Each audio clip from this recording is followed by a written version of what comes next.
开完机，小谢你来操作。你不用操作，你看着就好了。哎，它会自己 play 啦，这个要等一下。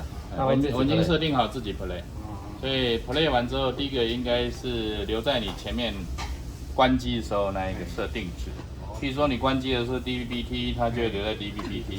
那如果是 Satellite， 它会留在 Satellite。那我们今天跟你讲的是说，你怎么切来切去，切来切去，切来切去。OK， 好，那照到这里来，这个插头不要弄错，一个是 DVB-T， 然后一个是 DVB-T 加 C， 一个是 Satellite。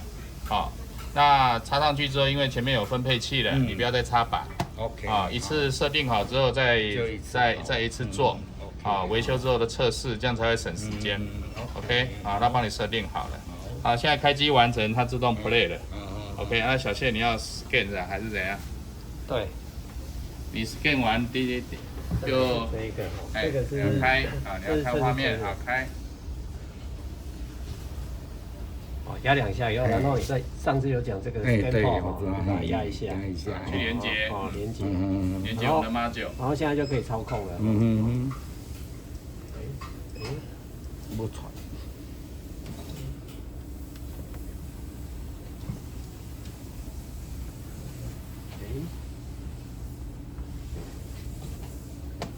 来之前都是好的啊。